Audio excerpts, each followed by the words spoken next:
निरंजन जी, जी सदगुरु जी। आप अपने श्वास को देखिए। जी शांत करने के लिए नहीं कह रहा हूँ, देखने के लिए कह रहा हूँ। जी देखने में शांत करने में अंतर होता है।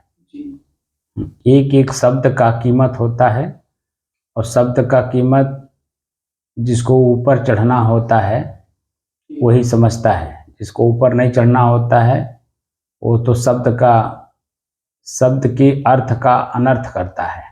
जी हमने कभी भी ये नहीं कहा कि मन को शांत करिए, हमने कहा मन को देखिए। जी तो जब मन को देखा जाता है तो उसमें तीन चीजें सामने आती हैं। जी एक तो चेतना रहती है, जी दूसरे सतर्कता रहती है, तीसरे सावधानी बरता जाता है कि आलस निद्रा जमुआई ना आने पाए।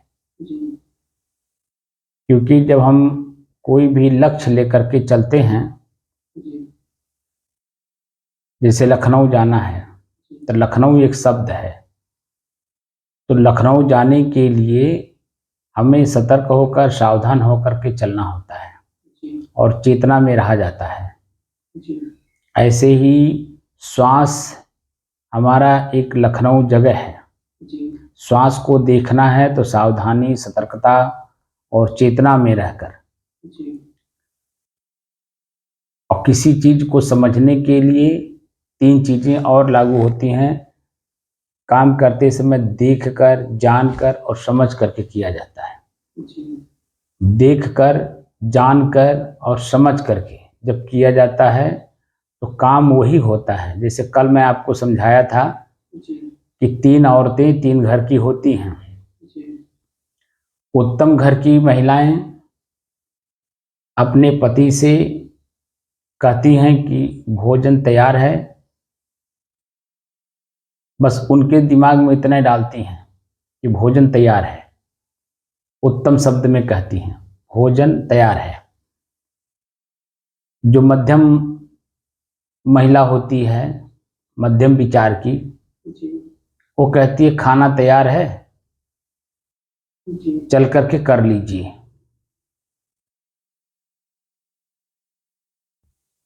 खाना तैयार है, चलकर कर लीजिए। जी लेकिन जो निम्न महिला होती है उसी शब्द को, उसी भोजन के लिए अपने पति से कहती है कि हे खानवा तैयार बा हो, हुरे को हो तो हुर ले। जी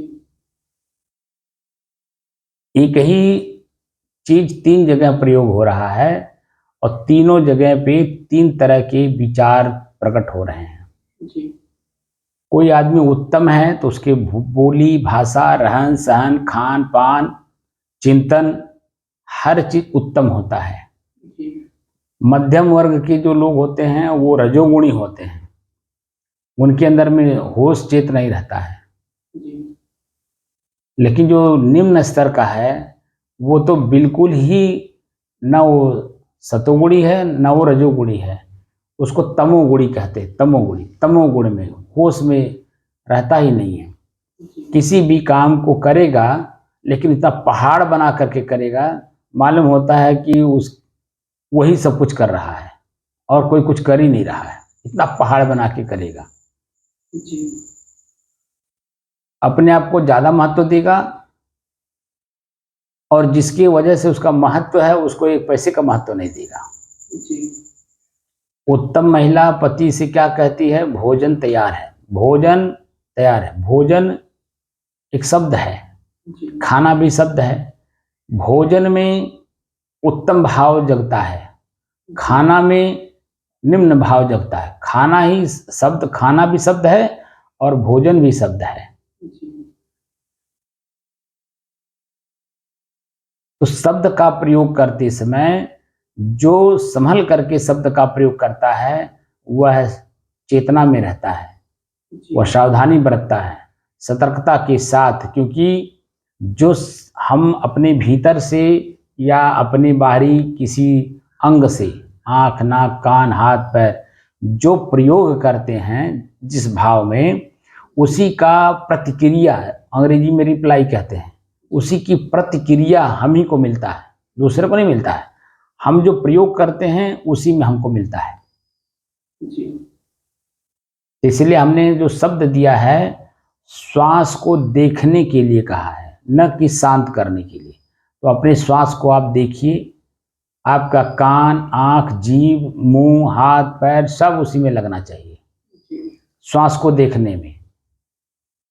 और अगर कान हमारे तरफ है, आप खाली मौन होके बैठे हैं, क्योंकि हम लोग अपनी चर्चा करेंगे और आपका कान सुनेगा। जैसे हम आपसे चर्चा कर रहे हैं जी, तो राम अवतार बाबू के कान सुन रहे हैं, जी, लेकिन ये उस लेवल से ऊपर उठ चुके हैं। जी, तो इसीलिए अपनी तुलनात्मक अध्ययन कर लेंगे कि वो हमारे लिए नहीं बल्कि उनको डायरेक्शन दे रहे हैं, जी, दिशा निर्देश निरंजन जी को डायरेक्ट दे रहे हैं, जी, सीधे। क्यों? क्योंकि आप अभी नए हो। जी, नए बच्चों को उनको क्लास नर्सरी में आजकल एडमिशन डायरेक्ट एक में भी नहीं लेते हैं, नर्सरी में लेते हैं। उनको उठना, बैठना, बोलना, चालना, खेलना, हर चीज़ उनको सिखाया जाता है नर्सरी में। कक्षा 1 में आने के लिए उनको 3 साल लगाना पड़ता है। जी, तो अभी आपको तो इस कक्ष में बैठना ही नहीं चाहिए, अभी तो आपको व्यवहार करना चाहिए। जी, मैं आपको डायरेक्ट कक्षा 1 में बैठा दिया, ये भी मेरी गलती है। जी, लेकिन अगर हमने गलती की है तो उसका लाभ आपके प्रतिक्रिया में होनी चाहिए कि जो सीखिए वो अच्छी चीज़ सीखिए। जी, और दिमाग में जितनी बात मैंने डाल दी है 2-3 दिनों में, वो ख्याल करिए कि मैंने क्या क्या कहा है। अगर क्या क्या कहा है, अगर आपको ख्याल में है तो उसका पालन करिए, और अगर नहीं है तो शांत भाव से सीखने का प्रयास करिए, जानने का प्रयास करिए। जी, जब सीखने का, जानने का प्रयास करेंगे तो करने का भी प्रयास करेंगे। तो जो भाव आपके अंदर में पहले से है, वो भाव में बदलाव आएगा, जी, और जब बदलाव आता है तभी आदमी का कीमत बढ़ता है। और जब तक बदलाव नहीं है तो आदमी की कीमत नहीं बढ़ता है। जी, वो तो जहाँ है वो तो भाई है जहाँ पे है। अगर वो उसको अपनी कीमत पहले से समझ में आ जाता तो उसको बदलने की जरूरत भी नहीं है। जी, जैसे आप हमको बदलने की कोशिश करिए तो मैं नहीं बदल सकता हूँ, जी, क्योंकि मैं किसी एक अच्छे संत गुरु के सानिध्य में अपने जीवन को बदला हूँ। जी, और बदल करके जो जिस लेवल पे मैं हूँ, अब इसमें कोई हमारे बदलाव नहीं कर सकता, क्योंकि मुझे मालूम है जो लोग जानते हैं वो जितना जानते हैं उतना सिर्फ शरीर तक सीमित है। और हमने जो जाना है वो शरीर नहीं, स्थूल शरीर, सूक्ष्म शरीर और कारण शरीर, 3 शरीर है हमारे शरीर में। जी, तो स्थूल शरीर से ऊपर उठ चुका हूँ, कारण शरीर से भी सूक्ष्म शरीर से भी ऊपर उठ चुका हूँ, मैं पहुंच गया हूँ कारण शरीर में। जी, अब कारण शरीर में जो हमारी बुराई होगी हम उसको निकालने में लगे हुए हैं, तो वहां अभी आपकी दृष्टि पहुंचेगी ही नहीं। जी, तो जहां आपकी दृष्टि नहीं पहुंचेगी तो जितना पहुंच रही है उतना ही आपको काम करना है। जी, किसी के अधीन जब रहा जाता है तो उसके विचार में अपना विचार डाल करके काम किया जाता है। जी, आप अपने में क्या जानते हैं, क्या नहीं जानते हैं, ये आपके अंदर में है। जी, लेकिन जिसके अधीन है उसके अपने अंदर में क्या वो करवाना चाहता है, क्या सिखाना चाहता है, क्या पढ़ाना चाहता है, क्या बताना चाहता है, वो तो वो जानता है ना, आप तो जानते नहीं हैं। जी, इसलिए कोई भी काम पूछ करके ही करेंगे, जी, और कोशिश करिए कि पास में रह करके वो हमें सिखाएं। जी, खाली पूछ करके वो काम करने से बात नहीं बनेगी, वहाँ सामने उन्हें खड़ा करके काम कराइए, तो देखिए कि आपके अंदर में बदलाव। और तुलनात्मक अध्ययन करिए कि जो मैं जानता हूँ उसमें और ये जो बता रहे हैं उसमें क्या फ़र्क है। जी, छोटी बिरादरी में क्या है, बड़े अभी बड़ों की आलोचना करिए, ब्राह्मण का, क्षत्रिय का, वैश्य का, तो आप लोग बहुत अच्छा मानते हैं। जी, छोटी बिरादरी के लोग उसको बहुत अच्छा मानते हैं। क्यों अच्छा मानते हैं? क्या उसको अच्छा मान लेने से वो बुरा हो जाएगा? आपकी उनकी हम आलोचना, किसी ब्राह्मण की, किसी शास्त्र की, किसी किताब की, किसी क्षत्रिय की, वैश्य की हम आलोचना करें आपके साथ साथ में, तो आपका क्या कल्याण उसमें? कोई कल्याण है? नहीं। किसी की बैठ करके निंदा चुगली बुराई की जाए जी, और उसमें आप खुश होइए और हम भी खुश हों बुराई कर करके, जी, और आप सुन सुन करके अच्छा मानिए, जी, तो उसमें क्या कल्याण है आपका और क्या कल्याण है मेरा? बताइए, कोई कल्याण है? नहीं कुछ। बल्कि हम लोग बुराई में लगे हुए हैं। जी, हमारे कहने से और आपके सुनने से उसकी बुराई दूर तो हुई नहीं। जी, उसकी बुराई दूर होगी, हम उसके जैसा कार्य ना करें। जो वो व्यक्ति काम किया है वो काम हम नहीं करेंगे। जी, जब हम इस तरह से अपने आप को बदलेंगे तब उसके ऊपर तमाचा लगेगा। जी, जैसे आजकल जितने छोटी बिरादरी के लोग हैं, अब तो मैंने इधर 8-10 सालों में तो काफ़ी बुराई आ गई समाज में। हर चौराहे पे अंडा बिक रहा है, हर चौराहे पे दारू बिक रहा है और घर-घर लोग खा पी रहे हैं। पहले दूर-दूर तक था। जी, कहीं से कोई ले आकर के अपने घर में बना खा करके जो है वो पी करके सोता था। कोई-कोई दुष्ट प्रकृति लोग थे जो पी करके चिल्लाते थे, गाली-गलौज करते थे, मारपीट करते थे। जी, आज तो देख रहा हूँ कि सभी लोग नशा में हैं और आज की स्थिति में अगर आप अपने बच के नहीं चलोगे तो कुछ भी हो सकता है। जी, इसीलिए जो भी कार्य करना हो इतनी सावधानी के साथ करिए कि सामने वाले को अगर वो चाहे तभी उसको शिक्षा दीजिए, नहीं तो वहाँ अपना मौन होकर के अपना काम करके, और वो भी काम करिए मौन होकर के। जी, और अगर कोई आपको बुरा कहता तो क्षमा मांग लीजिए, भैया हो सकता है मेरे से गलती हो गई हो। अगर वहाँ अपने आप को जनाने की कोशिश करेंगे तो पहले से जान ही रहा है। जी, तो सावधानी तभी आती है जब हम कोई भी काम देखकर जानकर समझ करके करते हैं। तो श्वास मेरा पहला स्टेप है। जी, सदुल कबीर साहब कहते हैं कि श्वास श्वास सुमिरन करो, वृथा श्वास मत खोए, ना जाने किस घड़ी में आवन होए न होए। तो श्वास को ही हमें देखना है, लेकिन चेतना में रह के देखना है। जी, वहाँ सोना नहीं है, शांत नहीं होना है, बस सिर्फ देखना है कि मेरा श्वास कैसे चल रहा है। बस इतना ही अभ्यास आपको करना है, मेरा श्वास कैसे चल रहा है। अब कैसे चल रहा है एक प्रश्न हो गया, वो चेतना दे गया। जी, तो जब चेतना दिया मेरा श्वास कैसे चल रहा है, इसका मतलब मेरा श्वास कुछ खराब चल रहा होगा, तभी तो सामने वाला हमको संकेत कर रहा है जी, कि आप अपने श्वास को देखिए। श्वास को देखने से क्या होगा? एक प्रश्न अपने मन में उठेगा कि श्वास को देखने के लिए क्यों कह रहे हैं? इसका मतलब है कि श्वास में ही सारी बुराई है। जी, तो जब श्वास को देखेंगे तो बुराई समझ में आएगा, बुराई समझ में आएगा तो धीरे धीरे निकालने की कोशिश करेंगे। तो श्वास भी नॉर्मल होगा, हमारी बुराई भी दूर होगी, हमारी वो अलग अलग सब अलग अलग समय में अलग अलग ज्ञान होगा। जी, उसी श्वास में ही आपको अलग अलग प्रश्न उठेगा और अलग अलग प्रश्नों का उत्तर ढूंढेगा अपने आप में। जी, और जब नहीं समझ में आएगा तो उसके लिए गुरु है ही। गुरु का मतलब क्या, आखिर गुरु क्यों किए हैं? गुरु का मतलब उसी में प्रकाश करना। प्रकाश का मतलब उसको संतुष्ट करना कि आखिर मुझे श्वास देखने के लिए आपने क्यों कहा, जी, क्या कारण है उसमें? कारण क्या है कि हम श्वास को देखें? हम और कुछ भी तो देख सकते हैं। एक बार भिलाई में मैं अपने शरीर को ध्यान साधना सिखा रहा था।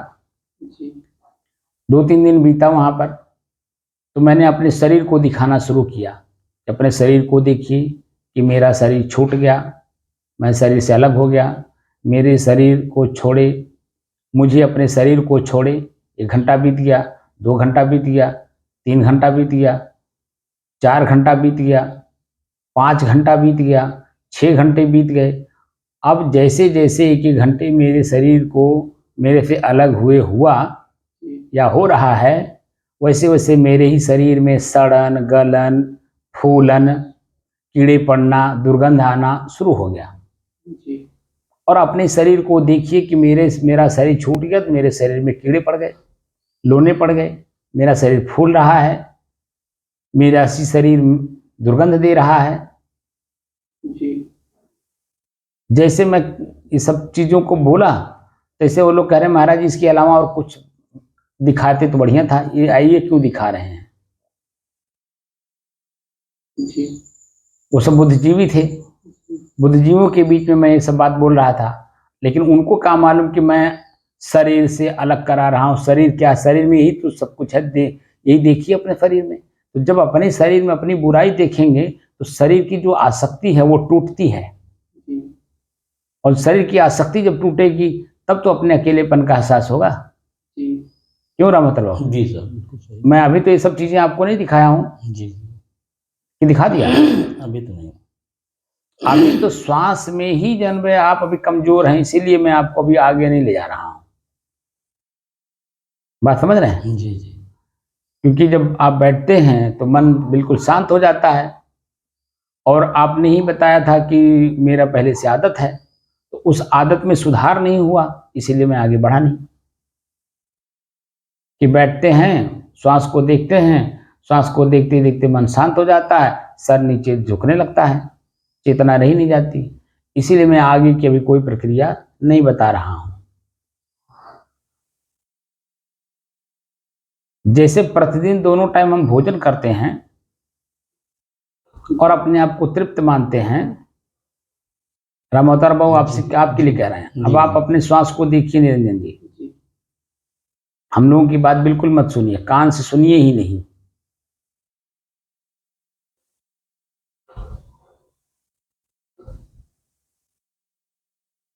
मैं क्या कह रहा था? कान से सुनिए आप। सांस सांस पर जो है आप निद्रा में आ जाते हैं, हम जाते तो जो मूल चीज है, जब तक आप चेतना में नहीं रहेंगे और चेतना में रह करके किसी चीज को देखेंगे नहीं, तो उसकी वास्तविकता आपकी समझ से परे ही रह जाएगी। हैं। जी जी और एक चीज मैंने आज अभी इनके बारे में से चिंतन कर रहा था, तो दिखाई दिया कि कोई भी चीज एक बार के बताने से मन पकड़ता नहीं है, क्योंकि मन पहले से बेईमानी तो बहुत सीख रखा है। जी छल कपट तो भरा हुआ है मन के अंदर में, बुराइयों से मन को हमने एकदम सान रखा है। जैसे पानी और आटा सानते नहीं है, जी जी ऐसे ही पानी और आटा की तरह, या यूं कहें कि चीनी और पानी की तरह, जैसे घोल रखे हैं, जी दिखाई नहीं देता है। पानी में चीनी घुल गया है ये दिखाई नहीं देता है, लेकिन जब जीभ पर वो लगाते हैं तब मालूम पड़ता है कि पानी में चीनी है कि नहीं, और है भी तो कितना है। ऐसे ही मन में बुराई चीनी पानी की तरह घुल गई है, इसलिए अच्छी चीज तुरंत नहीं पकड़ता है। अपना ही मन कोई अच्छी चीज बताए तो वो उसको अपने ही पानी में, अपने चीनी पानी की तरह से घुला ना, वैसे उसको भी सान लेता है अपने में। जी उसके अंदर में चेतना ही नहीं आती, आखिर मुझे क्यों कह रहे हैं, मेरे में कोई कमी होगा तब तो कह रहे हैं। अरे भाई उनको जो दिखाई दिया होगा वही हमको बता रहे हैं। इतनी गहराई में जाकर के मन शांत है नहीं, इसीलिए सोच नहीं पाता, चिंतन नहीं कर पाता। तो क्या करता है, जो ऊपर का उसका प्रतिक्रिया है ना, वो तुरंत दे देता है, क्योंकि वो अपनी बुराई तुरंत दिखा देता है। कल मैंने इनको एक बात कहा कि छोटी बिरादरी को या गरीब को तो साधु बनना ही नहीं चाहिए। ये साधु बनने वाली प्रक्रिया तो राजा महाराजाओं की है, क्योंकि पहले के लोग, राजा महाराजा लोग ही राजपाट त्याग करके संन्यास धारण करते थे। जी मैं कितने उत्तम भाव में कह रहा हूं, और ये मेरे नहला पे दहला धर दिए कि जो है वो, अभी एक साखी आपको बताता हूँ, खाना खा लो तो साखी बताता हूँ। खाना खा लिए, जाके बैठे रहे, पढ़ते रहे कि सोते रहे, मुझे क्या मालूम। अब कमरे में हैं, वहाँ कमरे में चले गए। फिर उसके बाद जो है 4-4:30 बजे या 4:45 बजे के आसपास जब ये आए मेरे पास, तो मैंने पूछा भाई वो जो आप बता रहे थे क्या था वो? तो वही अपनी घिसी पिटी बातें, जो है राजा तो हम गए उनके यहाँ, राजा के यहाँ हम नौकरी करने, वो हमको मार दिया। कोई क्यों किसी को कैसे मार देगा? अगर मार रहा है इसका मतलब और या तो रजोगुणी है या तो तमोगुणी है। तो वो घिसी पिटी बातें हमारे ऊपर नहले पे दहला धर दिए। हम जिस उत्तम भाव में समझा रहे हैं उस उत्तम भाव को ये पकड़े ही नहीं, तो इनकी बात को मेरे ऊपर क्या असर पड़ेगा? जब मेरी बात इनके ऊपर असर नहीं पड़ा है तो इनकी बात हमारे ऊपर असर पड़ेगा? आप बताइए, क्यों रमत बाबू? जी, पड़ेगा? कैसे पड़ेगा? ये मेरे पास आए हैं कि मैं इनके पास गया हूँ? जी, ये हमारे पास सीखने के लिए मीरा जी भेजी हैं या हमको जो मीरा जी इनके पास भेजी हैं? आप बताइए। मैंने आपके पास भेजी हैं। तो सिद्धांत क्या कहता है? अब आपके अंडर में है, जो आप सिखाएंगे नहीं, उसी का। सिद्धांत क्या कहता है? सिद्धांत ये कहता है कि जैसे बच्चा है, जब तक माँ को समर्पित है तब तक माँ को चिंता करना पड़ता है अपने बच्चे के लिए। लेकिन जब वही बच्चा जब माँ जान जाती है कि अभी मैच्योर हो गया है, मेरी बात मन में नहीं करेगा, मुझे समर्पित नहीं है, तो वो चिंता करती है? तब नहीं करती है। बोलिए। तब नहीं करती है। पूरे विश्व में जितने जीव मात्र हैं, चींटी से लेकर के मनुष्य तक, माँ बच्चे को तब तक जब अपने से जोड़ रखती है जब तक बच्चा नादान है, माँ से जुड़ा हुआ है। माँ चिंता करती है। यही मैं बंदरों को देखता हूँ, माँ अपने बच्चे को तब तक चिपकाए रहती है जब तक वो नादान रहता है। जैसे जैसे वो बड़ा होता जाता है वो फ्री होती जाती है। तो सिद्धांत ये कहता है कि जिसके पास आप जाइए या जिसके पास रहिए, अपने आप को मिटा करके रहिए वहां पर, तब वो चिंता आपकी करेंगे। लेकिन जब आप वहां जिंदा रहोगे, अपने आप को मिटाओगे नहीं, होशियार बनने की कोशिश करोगे, तो वो व्यक्ति तुरंत अपने आप में प्रश्न करेगा, अरे मैं इनको तो अच्छे के लिए सोच रहा हूं इनके बारे में, और ये मेरे बारे में क्या सोच रहे हैं? ये प्रश्न आता है कि नहीं आता है? क्यों ना मतलब? जी जी जैसे वो गूंगा आपके पास है, जी वो तो गूंगा है, बोल नहीं पाता है, गरीब भी है, जी गंवार भी है, जी तो आपके पास जब तक है तब तक आप उसके बारे में सोचते हैं कि नहीं? जी, सोचते हैं। कहाँ गया, क्या कर रहा है, खाया कि नहीं खाया, अभी सोया क्यों नहीं, हर चीज के बारे में आप सोचते हैं कि नहीं सोचते हैं? सोचा जाता है। लेकिन वही जो ना वो बोलना शुरू कर दे और आपके बारे में उल्टा पल्टा सुनना शुरू कर दे कि दूसरे लोगों की, और आपके विपरीत कार्य करे, तो आप अपने पास रखेंगे? नहीं रखा जाएगा। क्यों रखेंगे?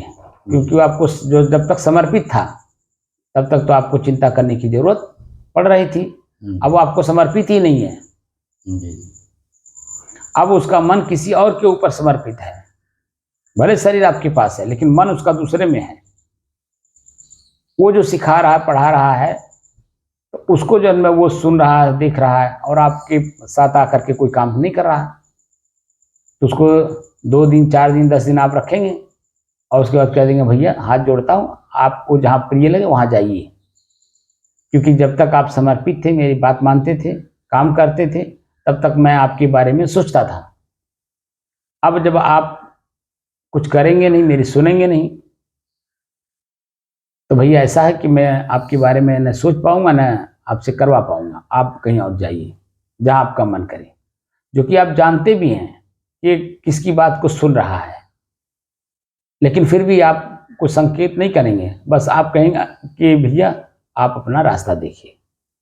हीन होता है। जी जी बहुत से ऐसे लोग आपसे जुड़े होंगे, जब तक जुड़े रहें, आपकी मानते रहे, तब तक आप उसके बारे में सोचते रहे होंगे। जी लेकिन जब आपसे ही जो आप ही के ऊपर सर पे पैर रखने शुरू कर दिया, तो आप उसको प्रेम से कहे भैया आप कहीं और देख लीजिए। तो जैसे ही आपके पास से हटता है, वैसे उसको अपनी औकात समझ में आ जाती है कि ये जो व्यक्ति मुझे अब मेरा कान भर रहा था, दिमाग दे रहा था, ये वास्तव में क्या है। तब उस समय में तुलनात्मक जब अध्ययन करता है तो पश्चाताप करता है, तो दोबारा जुड़ने की कोशिश करता है। लेकिन जो समझदार व्यक्ति है वो एक ही बार में एक ही चावल टोक करके देख लेता है कि भैया ये हो गया है कि नहीं, यानी सिद्ध है कि नहीं। जी सिद्ध का मतलब इसका मन समर्पित है कि नहीं। जी अगर समर्पित है तो आगे के लिए उसके बारे में सोचा जाएगा।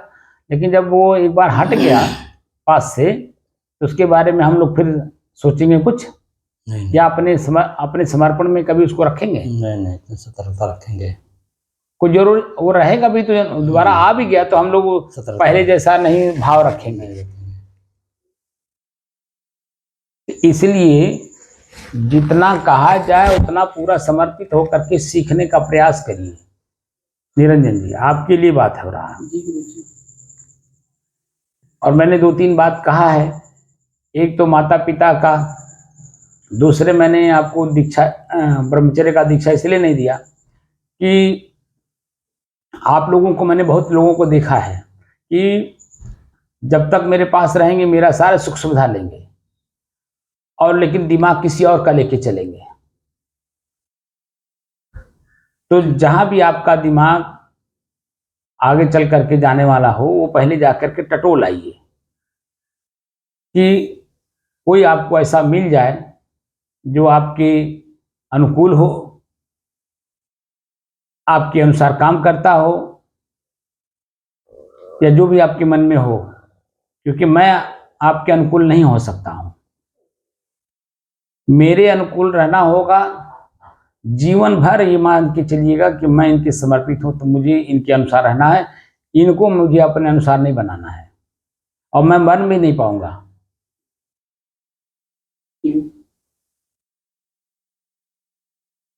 क्योंकि मुझे जिस तरह की साधना करनी है उसमें आप सभी लोग मेरे लिए बाधक हैं। इसीलिए मैं क्या चीज हूं, मैं अपने को खुद जानने की कोशिश कर रहा हूं। तो उसमें जैसे जब गेहूं दमा जाता था पहले, तो खाली दां भर देता था मशीन, या दवाई होती थी बैल से, ओसाना पड़ता था अपने हाथ से। क्यों रमत बाबू? जी जी, होता था। बैल के बाद जब थ्रेसर आया तो खाली दां देता था। तो खूंटी भूसी, या अरे भूसा और अनाज सब उसी में रहता था, कंकड़ पत्थर सब कुछ, खेत का मट्टी सब कुछ उसी में, एक ही में रहता था। ओसाना पड़ता था, सबको अलग अलग करना पड़ता था, पूरा मेहनत लगता था। धीरे धीरे थ्रेसर जो आए तो सब अलग अलग करने वाले आ गए, भूसा अलग, अनाज अलग। फिर बाद में आया कि खूंटी भी अलग। बाद में आया कि जन आपका जो उसमें सरसों है, तीसी है, उसको भी अलग कर देता है। तो जैसा जैसा मनुष्य की आवश्यकता महसूस हुई, वैसा वैसा वो अपना विकास करता गया।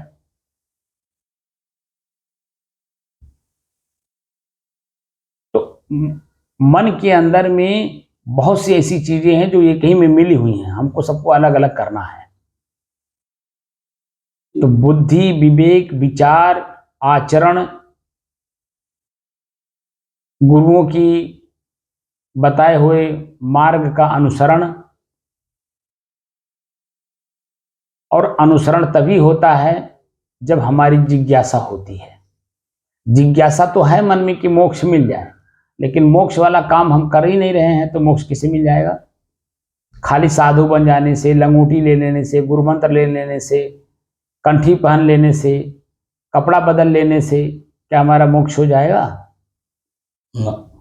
30-35 सालों से इसी चीज को तो मैं खोज रहा हूं कि कंठी बदल लिया, अरे कंठी पहन लिया, कपड़ा बदल लिया, घर द्वार छोड़ दिया, माँ बाप छोड़ दिया, पूरा परिवार छोड़ दिया, पूरा परिवार का संपत्ति छोड़ दिया, यहाँ तक कि गांव गढ़ी छोड़ दिया, नात बात छोड़ दिया, अपने मित्रों को छोड़ दिया, यहाँ तक कि अपनी पत्नी बच्चों को छोड़ दिया।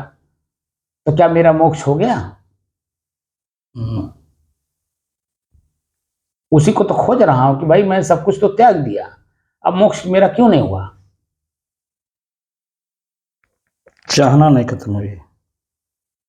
कोई चीज अधूरे में काम करना, अधूरा ज्ञान रख करके, उससे मुक्ति नहीं होती है।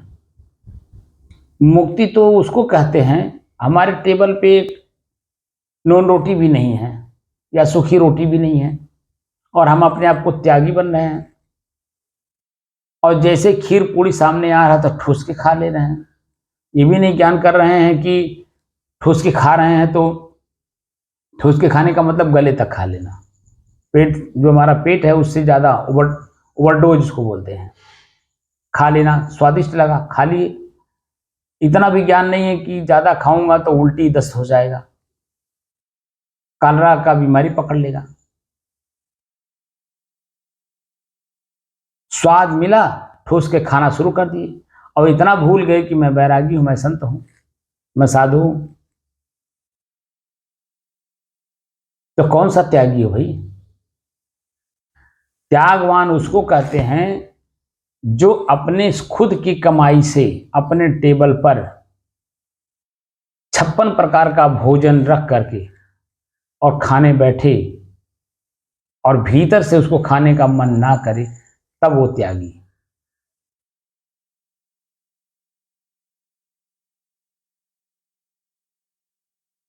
अभी हमारे टेबल पे तो कुछ है ही नहीं, और हम कपड़ा पहन लिए, हम त्यागी हो गए, हम सन्यासी हो गए, हम मोक्ष प्राप्त कर लिए। कुछ होने वाला नहीं है। परिवार समाज में रहते हुए उनके प्रति जो अपना कर्तव्य, सिर्फ कर्तव्य निभाते हुए आगे बढ़ना और उनके प्रति आसक्ति न रखना, ये है मोक्ष। अगर आसक्ति है तो मोक्ष नहीं होगा। आसक्ति का त्याग उनका सिर्फ परिवार में रहते हुए मेरा पद क्या है, अपने पद को देखना। परिवार में अगर मैं मालिक के रूप में पद पर हूं, मालिक के पद पर हूं, तब मेरा कर्तव्य बनता है कि प्रत्येक सदस्य मेरे लिए है और मैं सबके लिए हूं, तो वहां कोई आसक्ति नहीं होती है। लेकिन जब अपने और पराये का ज्ञान रखेंगे, ये मेरा बेटा है, ये मेरे भाई का बेटा है, ये मेरे पुत्र का पुत्र है, ये मेरे भाई के पुत्र का पुत्र है, जैसे आपने मतभेद किया, इसका मतलब है मतभेद करने वाला व्यक्ति आसक्त है। तो जहां आसक्त होगा वहां राग द्वेष अपने आप होगा।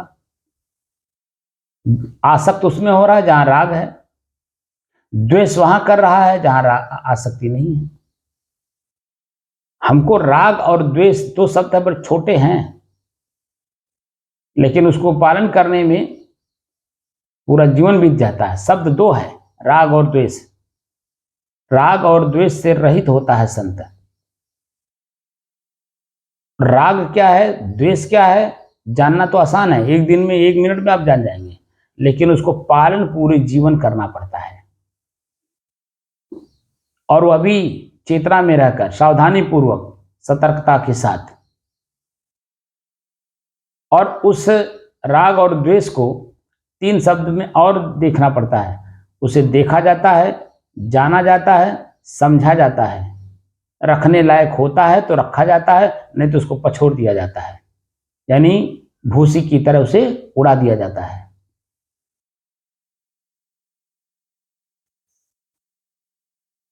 तब जाकर के राग द्वेष दूर होता है। अन्यथा राग और द्वेष में ही तो सारा संसार चल रहा है, और उसी में मैं भी पहले चल रहा था। एक एक शब्दों को जब तक अपने जीवन में देखने में, जानने में, समझने में लाएंगे नहीं और अपने आप को उस पर खरा उतारेंगे नहीं आचरण करके, तब तक उस शब्द को खाली पढ़ेंगे, सुनेंगे, रटेंगे और दूसरे को सुना देंगे। लेकिन अपने उसका महत्व क्या होता है, उस शब्द में अपना क्या कीमत लिया हुआ है, ये समझ से बाहर हो जाएगा। और यही इस समय वर्तमान समय में चल रहा है। बस खाली रट लिए, सुन लिए, पढ़ लिए और दूसरे को खाली सुना रहे हैं। बस अपने जीवन में उसे धारण करना और धारण करके उसकी वास्तविकता को देखना, जानना, समझना, ये बहुत दूर की बात हो गई है।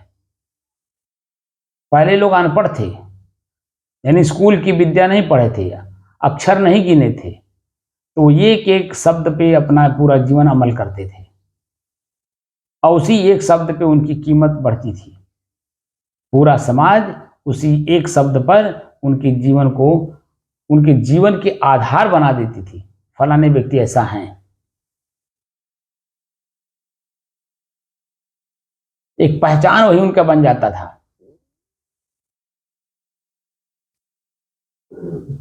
और आज हम हजारों शब्द पढ़ डालते हैं, सुन डालते हैं, लिख डालते हैं, दूसरे को लिख करके लिटरेचर उसको छपवा करके भेज भी देते हैं, हजारों की प्रतियां हम बेच डालते हैं, उससे पैसा जरूर कमा लेते हैं, लेकिन उसका कीमत हमारे जीवन में क्या है ये उनके सपने में भी नहीं आता है। इसलिए हमें वही काम करना है, उठना, बैठना, बोलना, चलना, सुनना, पढ़ना, हमें उसी लेवल पे करना है जहां हमें जाना है। तो हमारा एक लक्ष्य है मोक्ष। तो मोक्ष के जो लिटरेचर होंगे, लिटरेचर मतलब किताबें, जहां मोक्ष के बारे में लिखा गया होगा वो पढ़ना होगा। जो मोक्ष के मार्गी लोग हैं, जो मोक्ष की तरफ चल रहे हैं, उनकी संगत में रहना और मोक्ष जैसा आचरण करना। आचरण तो स्वयं अपने आप में कर नहीं पाएंगे, जो मोक्ष वाला व्यक्ति है उसके सानिध्य में जो आचरण सीखा जाता है, जाना जाता है, समझा जाता है, प्रयोग किया जाता है, उसमें अपने आप को तुलनात्मक अध्ययन किया जाता है कि पहले के व्यवहार में और वर्तमान के व्यवहार में क्या अंतर है। तो मन में पता चलता है, या तो आत्मग्लानि होगी, या तो पश्चाताप होगा, या तो दुख होगा, या तो पीड़ा होगा। और दुख पीड़ा क्यों हो रहा है? क्योंकि हमने जो पढ़ा उसको मैंने अपने जीवन में उतारा नहीं, और जो मैं पहले से जो अपने जीवन में धारण कर रखा उसको निकाला नहीं, तो पश्चाताप होगा ही। लेकिन पढ़ा तो अपने जीवन में उतारा, तो जो पहले का हमारा व्यवहार है, बोली है, भाषा है, रहन सहन है, खान पान है, उसको हमने परित्याग किया। तो नए वाला जो हमें मिला वो हमारी कीमत हमको दिखा रहा कि मन प्रसन्न है, चित्त प्रसन्न है, बुद्धि अपने आप में वो निश्चय कर रही है जो मोक्ष की तरफ ले जाने वाला है। क्रिया भी उसी तरह से हो रही जो मैं मोक्ष को देख सकूं, जान सकूं, समझ सकूं, साक्षात उसको अपने जीवन में अनुभव कर सकूं। ये सब चीजें जो समर्पण में आने के बाद मिलता है। आप समर्पण में नहीं है, बुद्धि विचार सब फ्री है, तो कुछ नहीं मिलने वाला है। बड़े बड़े साधक, बड़े बड़े साधना कराने वाले, बड़े बड़े पैसा कमाने वाले लोग उसी को चाह रहे हैं, लेकिन जिस तरह से उस कार्य को किया जाता है उस कार्य को कर ही नहीं रहे हैं। तो खाली वो जो ऊपरी तैरने वाली चीज है उसी में तैर रहे हैं। भीतर जाने के लिए सब कुछ का परित्याग करना होता है। मैं विद्वान हूं, मैं समझदार हूं, मैं धनवान हूं, मैं ज्ञानवान हूं, सब कुछ का परित्याग करना पड़ता है। बिना परित्याग किए और तत्वदर्शी बने ये कही कि आपका मोक्ष हो जाए, संभव नहीं है। और जो संभव है वो आपके पास ही है, बस सब कुछ का परित्याग कर दी। सदगुरु कबीर साफ साफ कहते हैं कि जो तू चाहे मुझको मतलब स्वयं अपने आप को अगर तुम पाना चाहते हो, मुक्ति पाना चाहते हो, अपने आप अपनी बुराइयों से मुक्त करना चाहते हो, तो छाड़ सकल की आस। छाड़ सकल की आस, सकल मतलब उसमें सब आ गए, A to Z सब कुछ, उसका आशा ही त्याग दीजिए। जो तू चाहे मुझको छाड़ सकल की आस, अब मुझे ही ऐसा होए रहो, सब सुख तेरे पास। एक कहो तो है नहीं, दो कहो तो गारी, है जैसा रह तैसा, कहाँ कबीर विचार। बाबू जी जी मैंने जो कैवल्य अवस्था बताया जी वही है। कैवल्य अवस्था में ले जा करके जो मैंने अनुभव कराया, जी और अनुभव कराने के बाद जो मैंने प्रश्न पूछा उसका अपने उत्तर सही नहीं दे पाया, तब मैं पुनः दोबारा उस कार्य को कराना शुरू किया। जी तो कैवल्य अवस्था में आने के लिए भीड़ और अपने को जब तक अलग अलग नहीं देखेंगे, भीड़ में भी क्या कितने लोग हैं और कितने लोग हैं, उनके विचार क्या है, उनके खान पान क्या है, उनके रहन सहन क्या है, उनकी बोली भाषा क्या है, सबको अलग अलग जानना पड़ता है। तब अपने आप को बचा मिलता है। कोई सुरती खा रहा हो, कोई बीड़ी पी रहा हो, कोई सिगरेट पी रहा हो, कोई गांजा पी रहा हो, कोई मांस मछली खा रहा हो, कोई दारू पी रहा हो, कोई और कुछ कर रहा हो, कोई गाली गलौज करता हो, कोई ईर्ष्या करता हो, तो उस भीड़ में अगर किसी एक को भी आपने टच कर लिया तो क्या आपकी मुक्ति होगी? क्या अपने आप को अकेलेपन का एहसास होगा? नहीं तो आप अकेले हो गए। तो टच किया का मतलब उसमें मिल गए। जी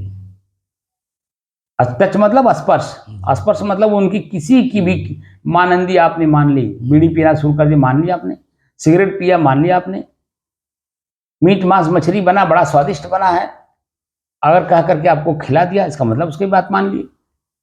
इसका मतलब है कि आपको मोक्ष चाहिए नहीं, खाली मोक्ष चिल्ला रहे हैं आप। मोह का नाश, कितना भी स्वादिष्ट भोजन हो, वहां हमें विचार करना होता है कि भोजन कैसा है, हिंसात्मक है या सात्विक है। सात्विक मतलब प्राकृतिक, और हिंसा का मतलब किसी जीव को दुख दे करके लेना, उसका मांस लेना, यानी उसके शरीर के मांस को खाना। तो उस शरीर में जो जीव रहा होगा उसको कष्ट हुआ होगा कि नहीं? जी जी पीड़ा हुई होगी कि नहीं? बिल्कुल हुआ होगा। अपने शरीर में एक छोटा सा कांटा गड़ता है तो सर तक का रखता है, जी और किसी के मांस को खा रहे हो, उसको काट करके उसके मार करके, उसको कितने पीड़ा हुई होगी। तो वो पीड़ा आपके ऊपर हावी होगा कि नहीं होगा? जी जी गहराई तक गए बिना, इसीलिए कहा जाता कि एक एक चीजों को जानिए, और वो प्रयोग करने लायक है कि नहीं, वो संगत करने लायक है कि नहीं, उसका संग जीवन भर रखना है कि 1 मिनट रखना है। वो तुरंत बात हमारे भीतर से आवाज आ जाती है कि इसकी संगत नहीं करनी चाहिए। अगर भीतर की बात समझ में ना आए तो जो जिस गुरु के सानिध्य में है उस गुरु की बात को माननी है।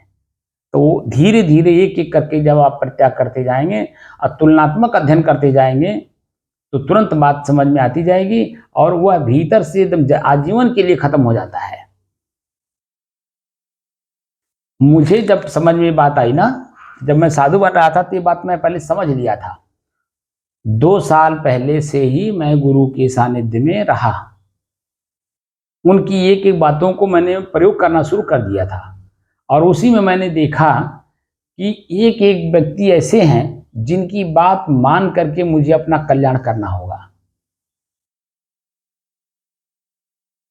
और उसमें जो सहयोगी बने उसका सहयोग लेते हुए मुझे आगे बढ़ना होगा, बाकी सबको छांटना पड़ेगा। मौका मुझे मिला, मेरी मां मेरी सहयोगी बनी, बाकी कोई मेरा सहयोगी नहीं बना। तो एक गुरु हो गई, एक माता जी हो गई, ठीक, और मैं आत्मबल लेकर के आगे बढ़ रहा था, और सब को एकदम मैं एक बैग छोड़ने की कोशिश कर दी, एक बैग, और बस 2 लोगों की बात को मैंने माना। गुरु जी की अक्षरशः बात मान करके मैंने अपने जीवन को, व्यवहार को बदलना चाहा, और सहयोग में मेरी माता जी, और 2 का मुझे बल जो मिला। आज देखिए मैं किस लेवल पे हूं। आज 32 साल मुझे हो गया, सन 90 में मैं इस काम को किया था,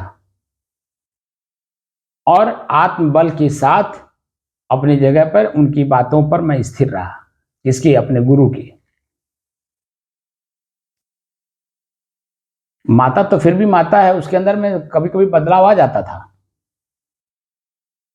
लेकिन गुरु एकदम स्ट्रिक्ट थे, अपनी जगह पर स्थिर थे, और उनकी स्थिरता मेरे जीवन में स्थिरता पैदा की। उनके अंदर में कहीं बदलाव नहीं देखा मैंने कि जन्म में वो अभी कुछ कहते हों और कल कुछ कहते हों।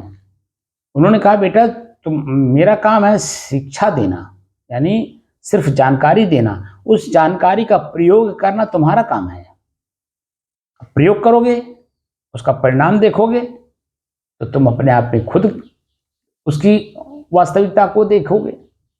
लेकिन जब प्रयोग नहीं करोगे, तुम खुद कमजोर रहोगे, तो तुम्हारी कमजोरी वास्तविकता के धरातल पे नहीं ले जा पाएगा, उसका परिणाम आप नहीं देख पाओगे।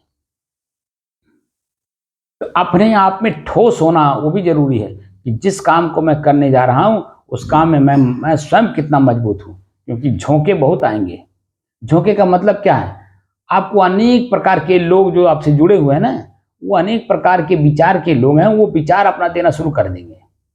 अगर किसी एक के विचार में आप फंस गए या प्रभावित कर लेंगे आपको, तो फिर आप जिस काम को करने चले थे उस काम से आप वंचित रह गए, तो आपका महत्व वहीं दब गया।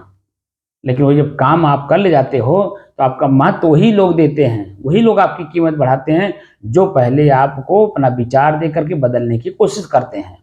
लेकिन जब आप नहीं बदलते हैं तो वही व्यक्ति आपको आगे चल करके आपका सहयोग करता है। सहयोग ही नहीं करता बल्कि आप ही से और शिक्षा लेने की कोशिश करता है। और इस बात को मैं आप देख रहा हूँ। अब हमारे ही गांव के लोग जो संभ्रांत लोग हैं, जो उच्च विचार के लोग हैं, जो उच्च आचरण करने वाले लोग हैं, उच्च चिंतन रखने वाले लोग हैं, वो अब मुझसे दीक्षा लेना चाहते हैं, गुरुमंत्र लेना चाहते हैं। और हमने एक को दिया भी है, वो भी अभी खाली एक आदमी को दिया हूं, वो भी बहुत सोच समझ करके। तो वही लोग जो मेरा विरोध करते थे, मैंने बताया ना कि एक व्यक्ति सिर्फ गुरु और एक व्यक्ति सिर्फ मेरी माँ, बस 2 लोग, और तीसरा मैं स्वयं, मुझे काम करना था। एक का दिशा निर्देशन, एक का सहयोग और एक का मेरा स्वयं का उस पथ पर चलना, उस कार्य को करना। तो मैंने सारे संसार को अपने दिमाग से उतार दिया कि कोई और भी है, तब जाकर के मैं कुछ सीख पाया, कुछ। और जो कुछ सीखा हूं वही आप लोगों को सिखाने की कोशिश कर रहा हूं कि सीखो, एक शब्द उठाओ। जैसे मैंने एक शब्द दिया ना, श्वास को देखो। श्वास एक शब्द है। श्वास क्या है? एक तत्व है। पंच तत्व में से हवा यानी वायु। हमारा श्वास क्या है? हवा ही तो है। हम हवा को ले रहे हैं, हवा को छोड़ रहे हैं, हवा को ले रहे हैं, हवा को छोड़ रहे हैं। तो जब तक हवा अपने में रहेगा, वो शुद्ध रहेगा, तो आपको कोई अच्छाई बुराई का अनुभव नहीं कराएगा। लेकिन जब उसी में कुछ मिल गया तो उसी में कहीं सुगंध दिखाई देगा तो अच्छा लगेगा, उसको भोगने लगेंगे। कहीं उसी में दुर्गंध मिल गया तो उसी दुर्गंध को देख करके पीड़ा महसूस करेंगे, वहां से भागने की कोशिश करेंगे।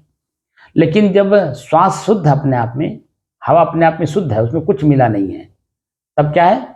तो वहां बैठ करके आप जितना देर चाहो आनंद लो। श्वास को देखो, लगातार देखो। उसी में आलस्य भी आएगा, उसी में नींद भी आएगा, उसी में आनंद भी आएगा, उसी में प्रसन्नता भी होगी।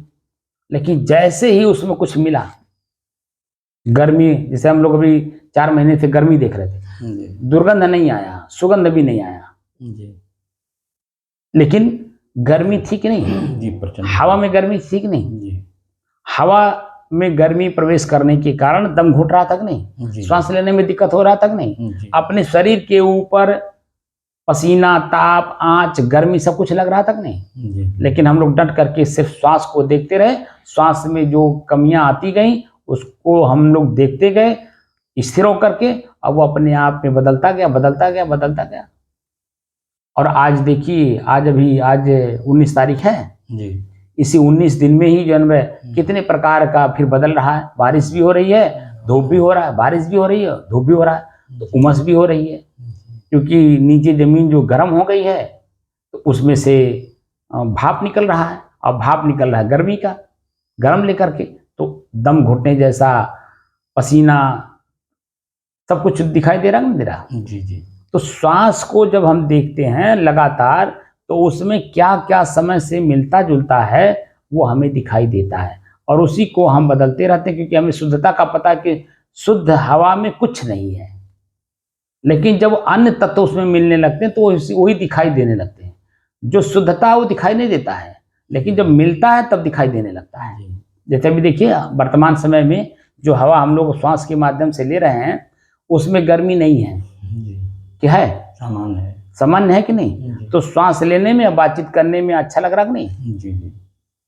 लेकिन अभी यही दुर्गंध आ जाए तो बातें नहीं कर मिलेगा, और जब बात नहीं कर मिलेगा तब क्या होगा? तो साधना कर मिलेगा? नहीं कर मिलेगा। तब क्या होगा? अरे यहां से उठ के भागो। क्योंकि मैं बार बार कह रहा हूं कि दुर्गंध, भयंकर दुर्गंध की जगह पर बैठ करके और वहां अपने श्वास को सामान्य बनाइए। दुर्गंध अपनी जगह पर है, सुगंध दुर्गंध लेने वाला मैं हूं, मैं महसूस करने वाला हूं। मैं महसूस ना करूं अंदर से, तो ऊपर नाक वाला जो नाक है वो मेरे भीतर तक थोड़ी ले जाएगा, वो नकिए तक सीमित रह जाएगा। तो नाक में जो दुर्गंध है, मैं आज जो आप एक और अच्छी बात बता दे रहा हूँ आपको, वो नाक तक ही आपको मालूम होगा, भीतर आपको पता ही नहीं चलेगा। तो ये धीरे धीरे नाक में कितना दुर्गंध आवे वो नगण्य के रूप में आपको अनुभव होगा। लेकिन शरीर में आसक्ति है, नाक मेरा मजबूती के साथ मेरे ऊपर हावी है, इसीलिए जो जरा सा भी कहीं दुर्गंध आता है तो वही सब कुछ दिखने लगता है। गर्म जरा सा हवा होता है वही सब कुछ दिखने लगता है, यही नाक दिखाने लगता है। क्योंकि नाक से ऊपर हम उठ ही नहीं पाए। नाक मेरे से अलग है, उसका दुर्गंध सुगंध मेरे से अलग है, ये मैं समझ ही नहीं पाया, इसीलिए वो मेरे ऊपर हावी है और मैं उस पर हावी नहीं हो पाया। जैसे भयंकर गर्मी को जब हम लोग देखने लगे तो वही भयंकर गर्मी थोड़ी देर में अपने आप सामान्य हुआ कि नहीं? जी। अनुभव हुआ कि नहीं हुआ? जी हो गया। ऐसे ही जब श्वास में दुर्गंध देखना शुरू कर देंगे तो दुर्गंध भी हमसे सामान्य तुरंत हो जाएगा, जैसे गर्मी हो गई। अब तो प्रत्यक्ष प्रमाण आपके पास है। जी जी जी। सुगंध को भी लगातार देखेंगे तो सुगंध भी सामान्य हो जाएगा। जी। तो देखने का काम करना है, तो देखने के साथ साथ वो अपने आप समझदारी देता जाएगा। वो आजीवन भी करना है। जैसे दाल भात रोज दोनों टाइम खाते हैं, तो ऐसे दोनों टाइम देखना होगा। तो दोनों टाइम देखने से क्या होगा, जो मेरे विचार बदलेंगे तो मेरा श्वास उसी तरह से तेज, धीमी, मध्यम चलेगा। अगर कोई बात ज्यादा हमने अपने मन पर ले लिया तो मेरा श्वास की गति तेज हो जाएगी। अगर हमने किसी की बात को मन पे नहीं लिया, भले वो कितनी बड़ी बात हो कितनी छोटी बात हो, उससे कोई फर्क नहीं पड़ता। उसको अगर मन पे मैंने नहीं लिया तो मेरा सामान्य जो श्वास है वो सामान्य रहेगा। और सामान्य श्वास में ही हम अच्छे बुरे कार्य भी कर पाते हैं। लेकिन जब असामान्य हो जाता है इसका मतलब रोग हो गया। ये श्वास की गति बढ़ गई तो रोग हो गया कि नहीं? कहते हैं ब्लड प्रेशर बढ़ गया। तो उस समय जब ब्लड प्रेशर बढ़ता है तो बुद्धि दिल दिमाग काम नहीं करता है। बुद्धि दिल दिमाग तीनों नहीं काम करते हैं। तो हमको एक अलग एहसास होता है रोग का। तो पीड़ा होती है, दर्द होता है शरीर के अंदर में, शरीर अस्वस्थ हो जाता है, मन में उमंग उत्साह पूर्वक कार्य करने की क्षमता नहीं रह जाती है, तो सब कुछ फेल हो जाता है। और ये वर्तमान समय में सभी लोग अनुभव कर रहे हैं। ऐसा नहीं है कि मैं खाली अपना अनुभव बता रहा हूं, नहीं, इस समय में सभी लोग ऐसा अनुभव कर रहे हैं। इसीलिए अध्यात्म की ओर लोग ज्यादा बढ़ रहे हैं। तो अध्यात्म की ओर बढ़ नहीं रहे हैं, वो धर्म की ओर बढ़ रहे हैं। अरे हिंदू धर्म में बड़ा ये है, मुसलमान धर्म में वो कह रहे हैं बड़ा ये है। कहीं कुछ नहीं है, जो कुछ है वो आपके भीतर है, बस समझ का अंतर है।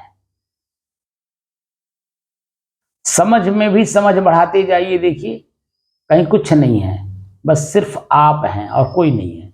अब आप अपनी जैसी संगत किए हैं, जैसे परिवार में समाज में आपने जन्म लिया, जिनकी बातों को आपने पहले से भरा गया है बचपन से दूध के साथ माता पिता का, वह चीज दिमाग में बातें भरी पड़ी है।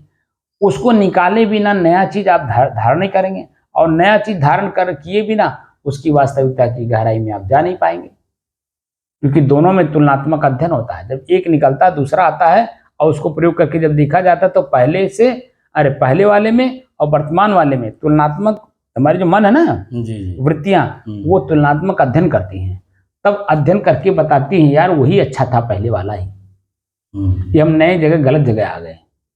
लेकिन जब वहां ये भी समझ में आता कि नहीं वो गलत था ये सही है, तब वो छोड़ देता है और इसको धारण करता है, क्योंकि तुलनात्मक अध्ययन कर लिया। जैसे मैं पहले परिवार में था माता पिता के साथ, तो माता पिता गलत है कि सही हैं, ये तो जब मैं त्याग वैराग मार्ग में आया तब न समझ में आया। और जब तुलनात्मक अध्ययन किया तब दिखा कि वो आसक्ति था, जन्म मरण का मूल कारण वही था। वो जिस दुख सुख में है उसी दुख सुख में हमको भी रखेंगे। हम उसमें से बाहर निकल गए, थोड़ा सा कष्ट खाली हुआ उनको कि मेरा पुत्र मेरे पास न रह करके बल्कि त्यागी हो गया, सन्यासी हो गया, साधु बन गया। लेकिन चोर उचक्का हुआ, डकैत हुआ, ये उनके मन में नहीं है। इतना है कि है लेकिन साधु बन करके। वो मेरी सेवा नहीं कर पाएगा।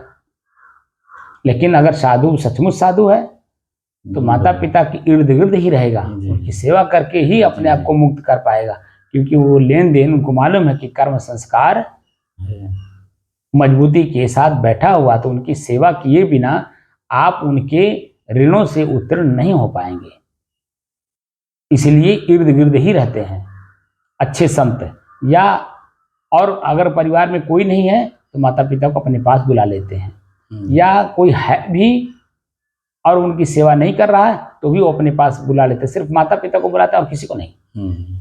भाई हो, बहन हो, यानी और रिलेटिव जितने भी हैं किसी को नहीं लाएगा, लेकिन अपने माता पिता को अपने पास रह करके सेवा करते हैं। ये हमने खुद देखा है। और जब मैंने शंकराचार्य जी के बारे में सुना कि शंकराचार्य जी ने अपनी माता जी का सेवा स्वयं अपने आप हाथ से किया, तब तो मेरा मन और मजबूत हो गया, क्योंकि इतने उच्च कोटि के संत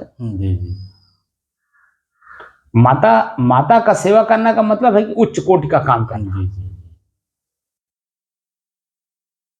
तो जो आचरण में होता है ना वो ज्यादा प्रभावित होता है, और जो आचरण में नहीं होता तो प्रभावित नहीं होता है। दूसरे को उसका कोई प्रभाव दूसरे के ऊपर नहीं पड़ता है, क्योंकि वो खाली भीतर आप जानते हैं बस, और कुछ नहीं। बाहर तो कुछ नहीं जान पाएगा कोई।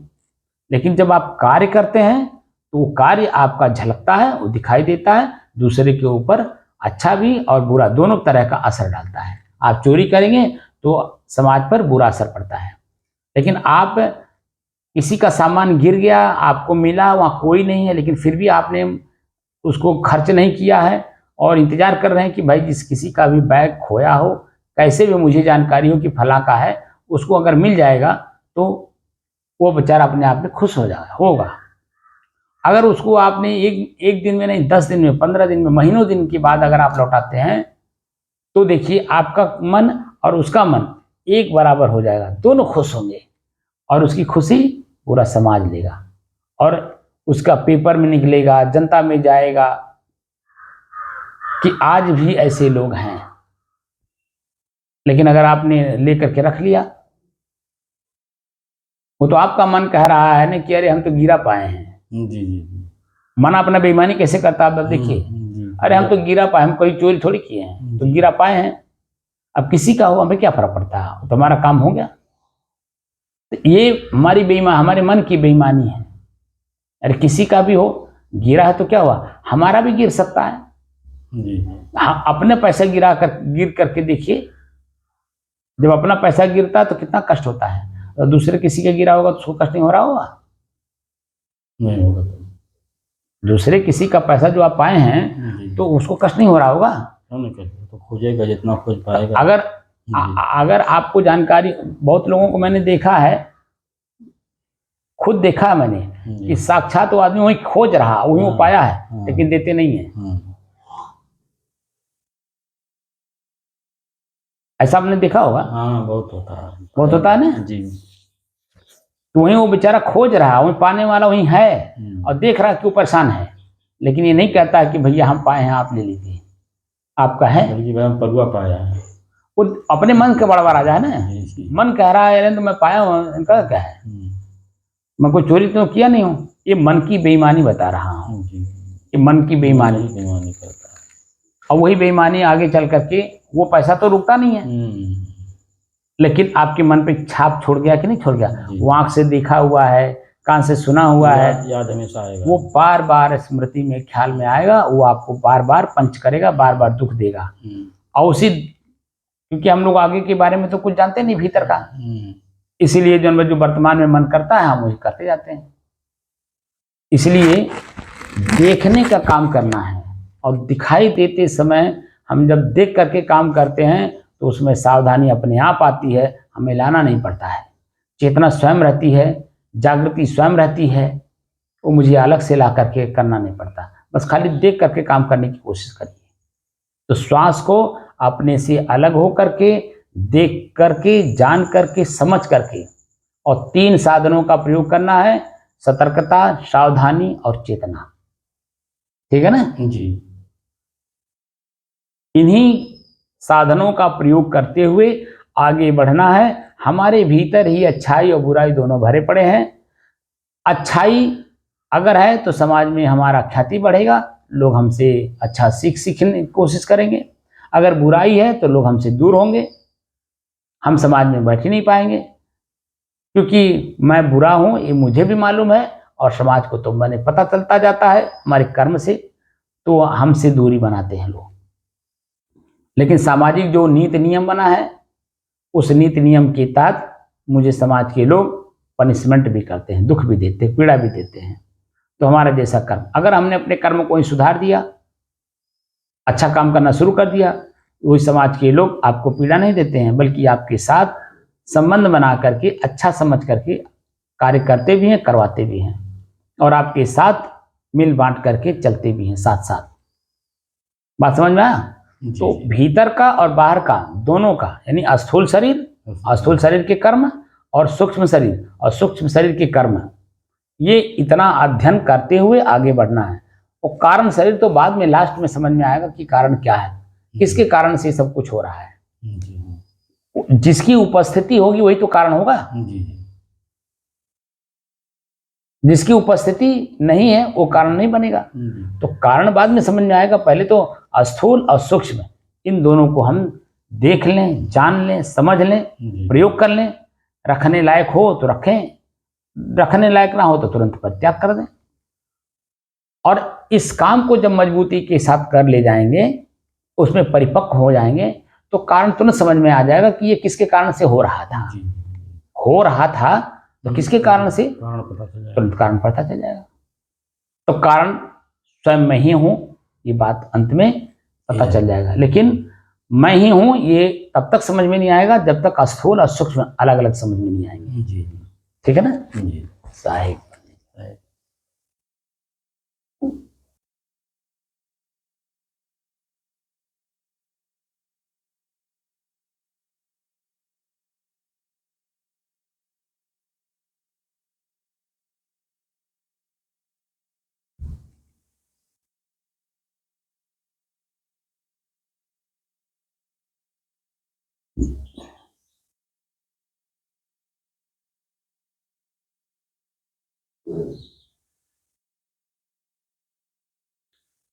अपने ही चंचल मन को अपने ही बस में करके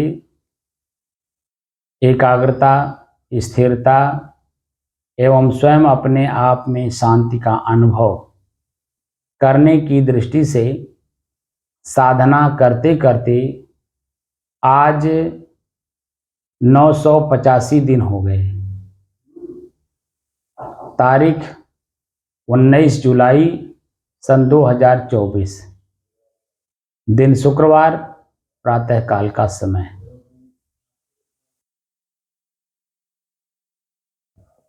रामोतर भाऊ जी, 1 मिनट। निरंजन जी, जी साहब जी। जो मैं अभी बात कर रहा था पूरा सुने कि नहीं? जी सुने ना? जी। मैंने आपको क्या कहा था? आपने मुझे कहा था नहीं सुनना, तो क्यों सुने आपने? तो बीच बीच में हमारे लिए भी बोले थे, इसके लिए सुन लिए। मैं आपको तो कहा था कि सुनना ही नहीं, तो मैं आपके बारे में बोलूं, चाहे इनके बारे में बोलूं, चाहे अपने बारे में बोलूं, चाहे किसी के बारे में बोलूं, तो कान तो इसका मतलब है पहले से आपका सुन रहा, तभी तो समझ में आपको आ रहा था कि मेरे बारे में बोल रहे हैं। कभी कभी हमसे भी वो गुरु जी बोलते फिर वही बात, अभी तर्क हमसे ना किया करो, समझने का प्रयास करो कि मैं क्या कह रहा हूं। मन आपका श्वास पे है ही नहीं है। श्वास पे रहेगा तो किसी की भी चर्चा हो पास में वो सुनबे नहीं करेगा, क्योंकि कान और आंख और मन तीनों एक सिधाई पर है, श्वास पर। तो दूसरे की बात को कहीं सुनने का मौका है? रामोतर बाबू आप बताइए। जी, अगर एक काम आप करते हैं जब, जी, तो उसमें सारी इंद्रियां उसी के इर्द गिर्द रहती हैं। जी, जी, तो जब एक काम आप करते हैं तो दूसरे पे आपका आंख जाता है? नहीं जाएगा फिर। दूसरे पे कान जाता है? ना। काम करते समय अनुभव की बात बताइए। जी, जी, जी, तो जब मैंने आपको काम दिया कि श्वास को देखिए, श्वास को देखना एक काम है, तो आप अपना काम कर ही नहीं रहे हो। तो जब काम में अपना नहीं करोगे तो दूसरे के काम में आप, क्योंकि आपको अपने काम का आपके अपने काम के बारे में तो जानकारी है नहीं, तो दूसरे के काम को सुनेंगे, देखेंगे, करेंगे तो अपना ही काम आप बाधित करेंगे। दूसरा तो वाह वाह करेगा कि अपना मेरा काम करा दिया, लेकिन आपका काम हुआ कि नहीं हुआ आपको कैसे मालूम?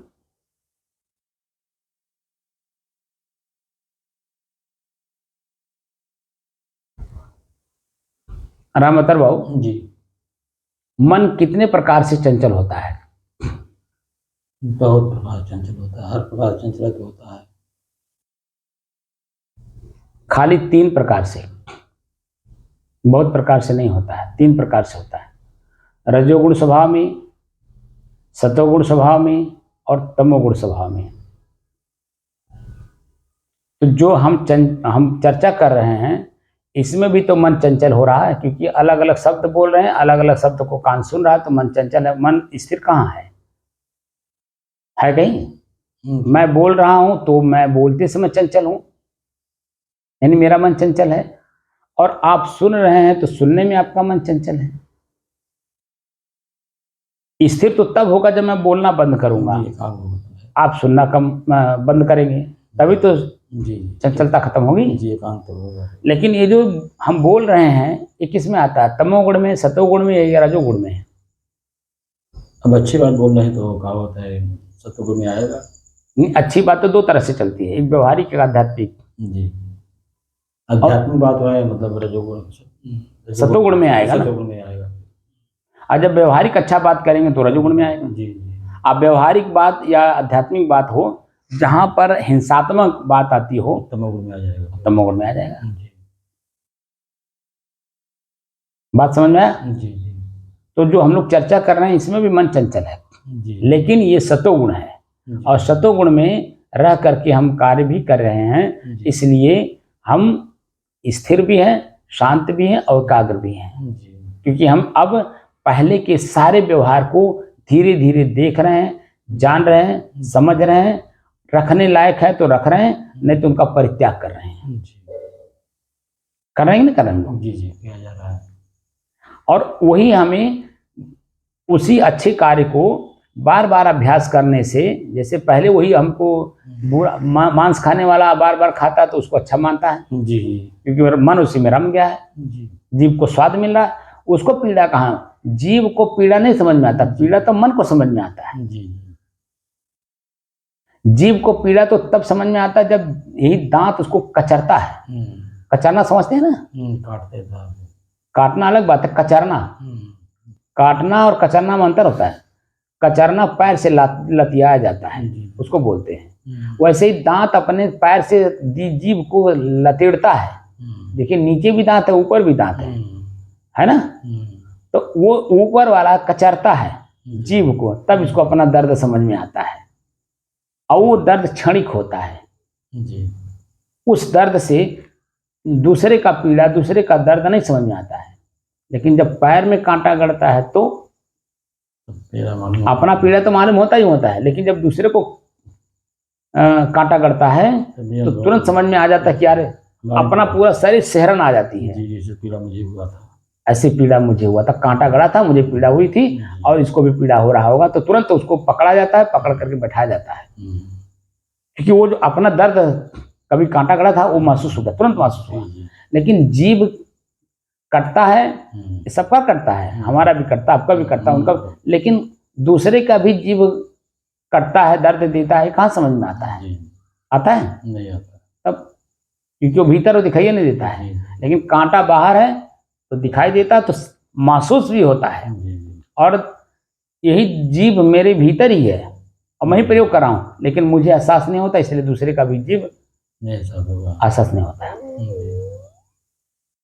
तो रजोगुण में, तमोगुण में और सतोगुण में यही अंतर है कि विचार जब हमारे सतोगुण में जाते हैं और वही विचार जब हमारे कर्म में उतरते हैं, तो जितने भी रजोगुण और तमोगुण हैं अपने आप साफ होने लगते हैं। तो सतोगुण अपना असर दिखाता है और सतोगुण में ही संत रहते हैं, उनका व्यवहारिक जीवन सतोगुण में रहता है, इसलिए वह देखिए पूज्य होते हैं, उनके पास कितनों आफत लेकर के जाइए, आप उनको देखेंगे मुस्कुराते हुए मिलते हैं। जी संत वास्तव में संत होंगे अपने आप में, तो कितना भी बड़ा पीड़ा लेकर के उनके पास जाइए तो मुस्कुराते हुए जो है उसका एक अलग रास्ता निकाल के दे देते हैं, ताकि आपका जो मानसिक पीड़ा है वो हल्का हो जाए। जी ऐसे शब्द का, ऐसे व्यवहार का प्रयोग करते हैं कि आप देखते और सुनते तुरंत मन आपका बदल जाता है, शांत हो जाता है। तो अनुभूति होती है कि मैं किसी के पास आया हूं। जी बात समझे? अभी 2-3 दिन पहले रात के 11:40 के आसपास मैं सोया हुआ था, तो वो जो गेट है ना, गेट के बगल में खुला हुआ है, तो वो साइड वाले रास्ते से भीतर आ करके मेरे सिर की मतलब बाहर से ही आवाज़ लगा रहे हैं कि महात्मा जी, महात्मा जी। तो मेरी नींद खुल गई। मैं उठ के देखा तो एक दरोगा जी हैं और 2 सिपाही हैं।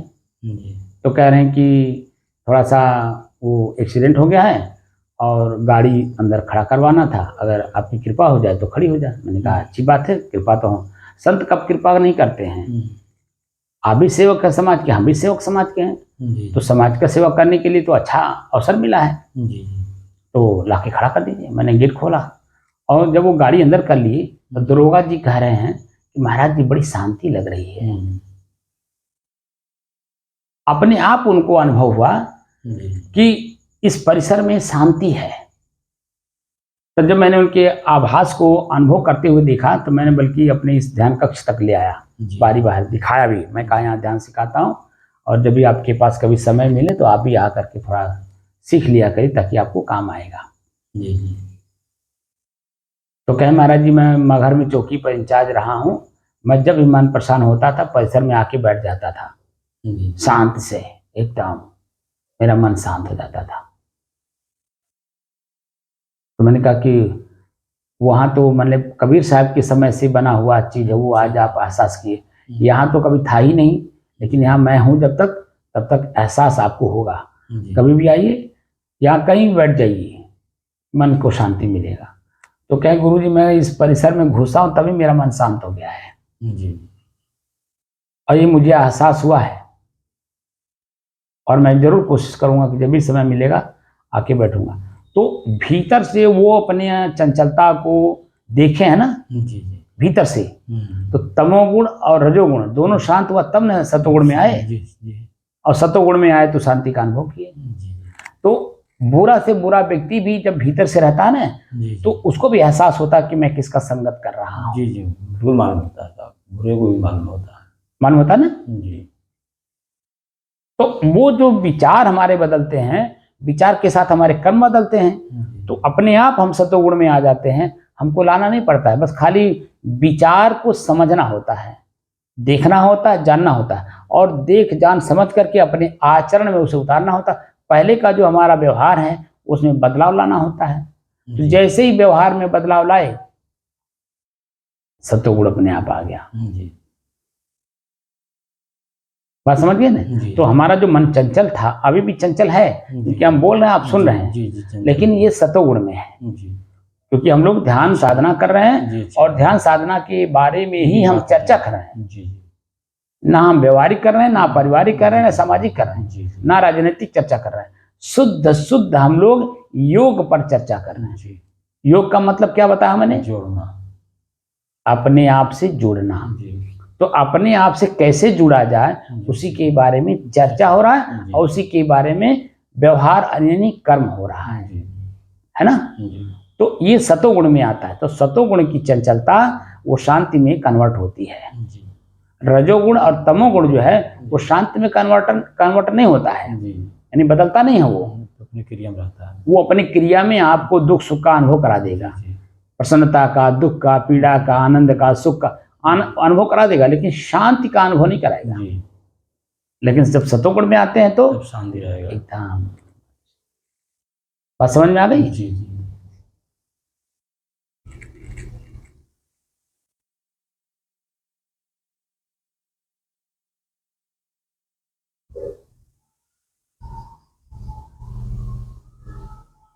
अब अपने आप ने श्वास को देखिए,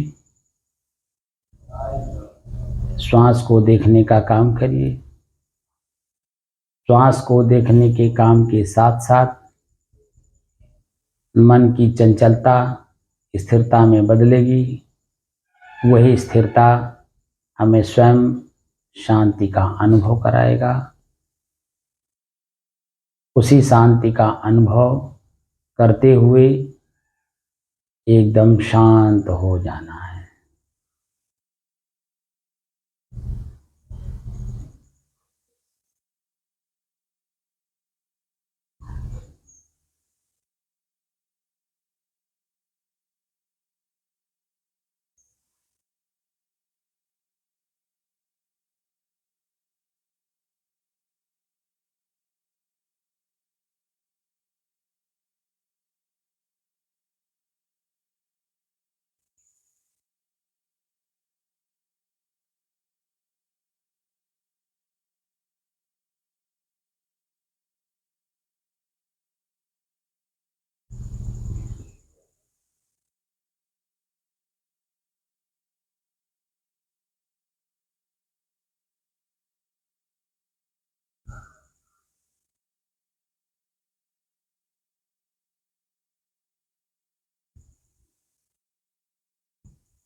साहिब साहिब।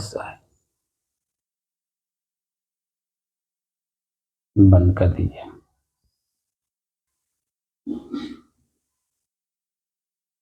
लगा के चालू कर दीजिए। चालू।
साहिब अरे जिंदगी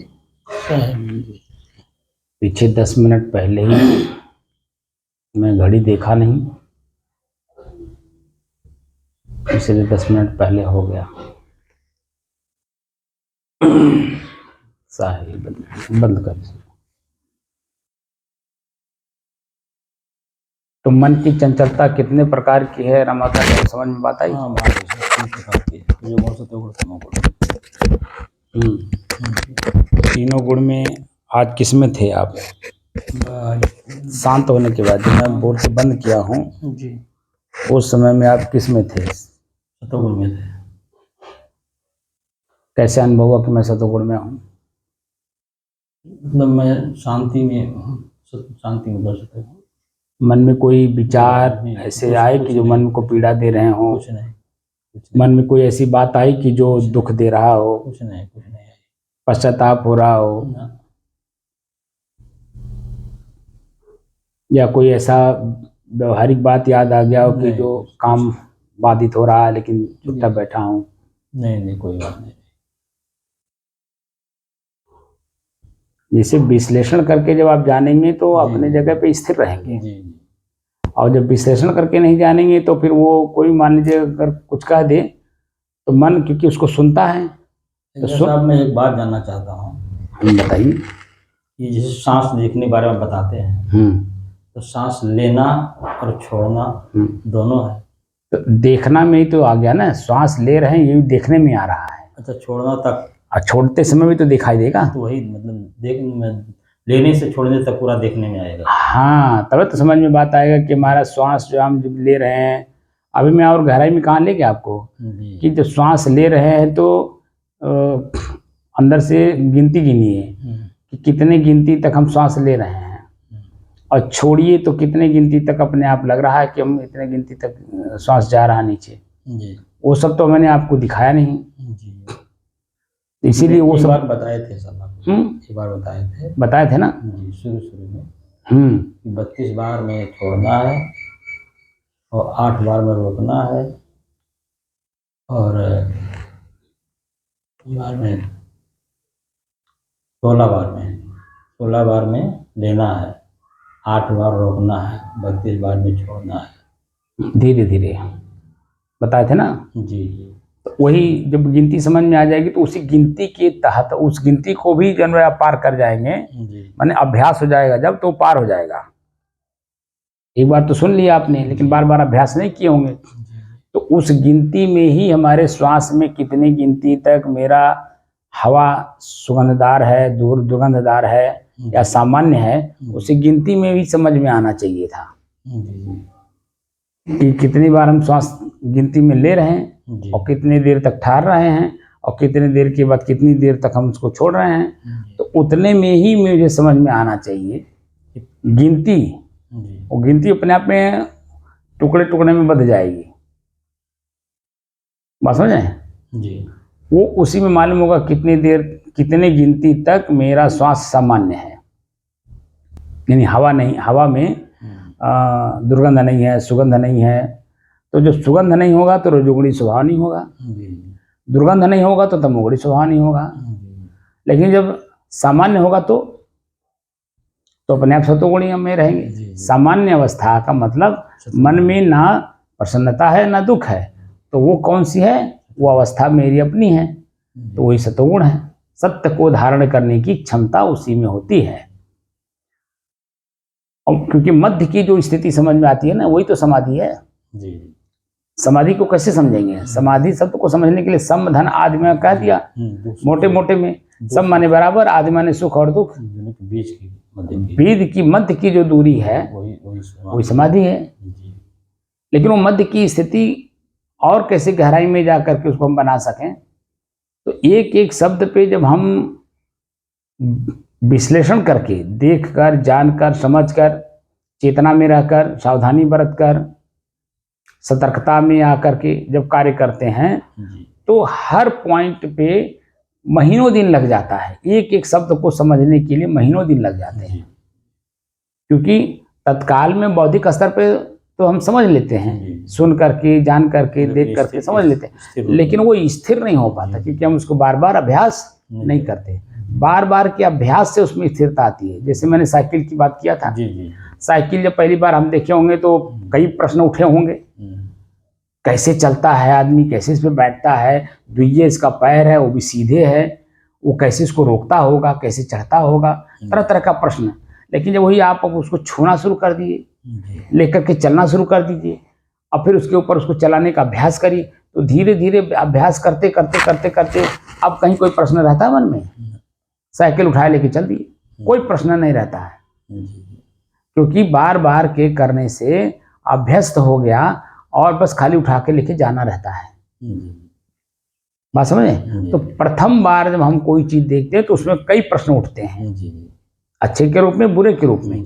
लेकिन वही जो है अभ्यास करते करते सारे प्रश्न अपने आप में सॉल्व हो जाते हैं, ठीक है, उसके सही उत्तर मिल जाते हैं। अपने ही प्रश्नों के उत्तर उसी अपने बार बार के कर्म करने से मिल जाते हैं। हमारे जितने ऋषि रिसर्च किए वेद काल से लेकर के और हमारे रामायण काल तक, उन लोगों ने स्वतः अपना अनुभव किया ना, बार बार अभ्यास किया। अब बार बार के अभ्यास से जो चीजें उनको दिखाई दिया उसको उन्होंने लिखा। तब आज हम उस लेख को सदग्रंथ के रूप में देखते हैं। सदग्रंथ का मतलब होता है कि सत्य को धारण करने की क्षमता उसके अंदर में है। उसको पढ़ने से हमारे अंदर में सत्य को धारण करने की क्षमता बढ़ेगी। इसका मतलब है उन्होंने सत्य को धारण किया था, तभी तो उसको लिखा। और सत्य कैसे मिला? समय समय से मिला। उतना बड़ा पोथी पोथली रामायण है, ठीक है, वो एक दिन का लिखा हुआ नहीं है। नहीं सर। वो प्रतिदिन का चिंतन और जो उन्होंने देखा, समझा, जाना, ठीक है, उसको उन्होंने लिखा। तो एक ही चीज को लिखने में तो उनको काफी समय लगा होगा ना, एक शब्द पे अपने आप को पूरा खरा उतारे होंगे तब तो लिखे होंगे। जी। ढोल गंवार शूद्र पशु नारी ये सब ताड़न के अधिकारी, मारन के अधिकारी नहीं लिखा हुआ, ताड़न शब्द लिखा हुआ। ताड़न का मतलब होता वही होता देखना, जानना, समझना।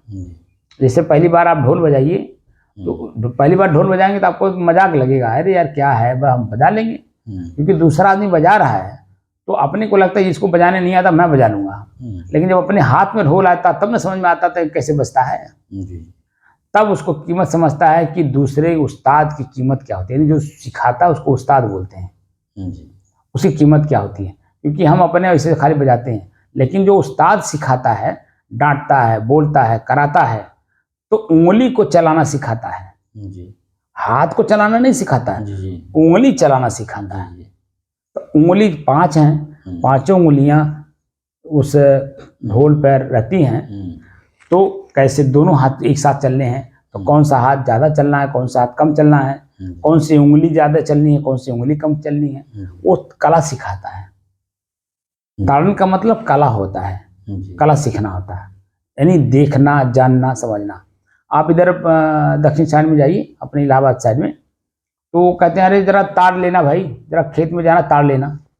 ताड़ लेना मतलब देख लेना, कहीं पशु तो नहीं है, कोई जानवर तो नहीं है। ताड़ लेना का मतलब क्या हुआ, देख लेना, जरा समझ लेना, बात समझे।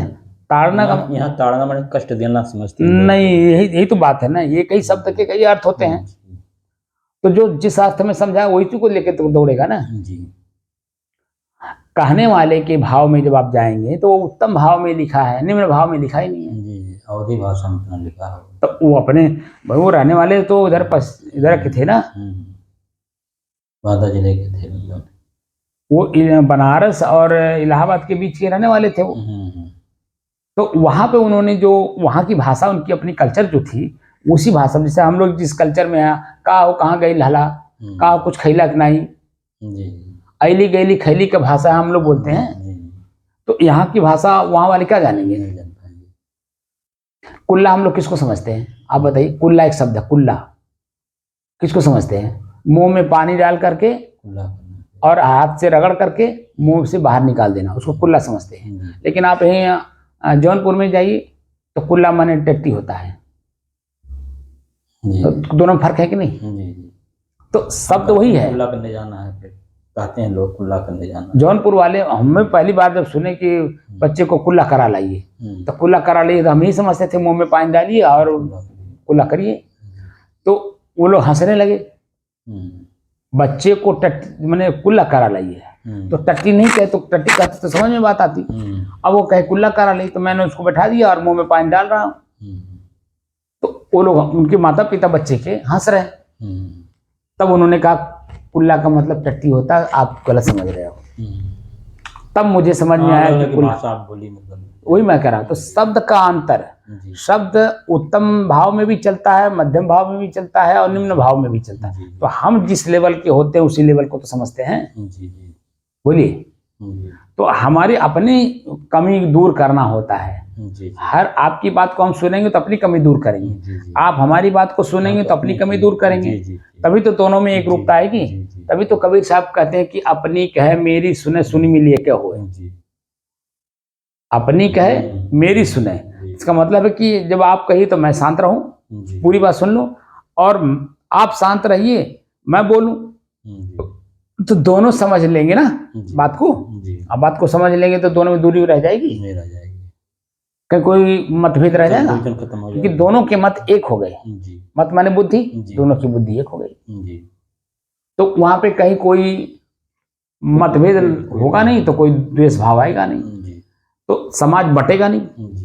जब हम आप नहीं बटे तो हमारे आपके बीच जो 7 लोग हैं वही समाज के लोग हैं, तो अलग अलग नहीं होंगे। तो आपके लोग मेरे हो जाएंगे, मेरे लोग आपके हो जाएंगे। यानी जो भी जहाँ मिलेगा, प्रसन्नता से मिलेगा, आदर से मिलेगा, भाव से मिलेगा, प्रेम से मिलेगा, हाल चाल पूछेगा, खाएगा, खिलाएगा, सेवा करेगा, हर आदमी एक दूसरे का सम्मान करेगा, क्योंकि हमने वही सिखाया है। हमने आप अपने लोगों को सिखाया कि उनके लोग जहाँ मिले तहाँ उनकी सेवा करना, और आपने सिखाया कि हमारे अपने लोग उनसे मिलिए तो उनका सेवा करिए। तो दोनों में मतभेद नहीं रह जाएगा, तो दोनों के संबंध आजीवन चलते। जैसे लड़की का संबंध लड़के के साथ होता है जी तो लड़की वाले अपने लड़की को सिखाते हैं, जी जी और लड़की के जितने भी संबंधी लोग हैं, माता पिता भाई बंधु सहेली गांव गढ़ी नात बांध, वो सब एक ही भाव को लिए रहते हैं। जी जी और लड़का वाला भी जब उसी भाव में रहता है तो लड़की लड़का में कभी मतभेद होता है? नहीं होता, बोलिए।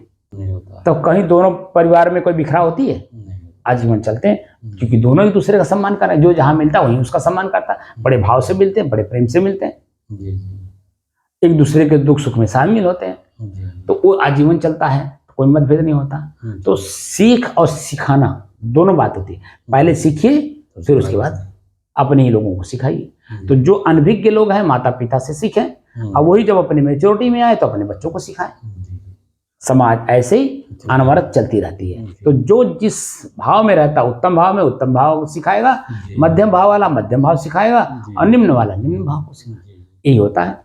तो सीख हम क्या रहे हैं? उत्तम भाव सीख रहे हैं, मध्यम भाव सीख रहे हैं, या निम्न भाव सीख रहे हैं? तो पहले अपने आप को तोल लीजिए, उसके बाद अपने आप समझ में आ जाएगी। और समझ में आई? और कुछ प्रश्न बताइए, चला जाए। साहिब साहिब साहिब साहिब।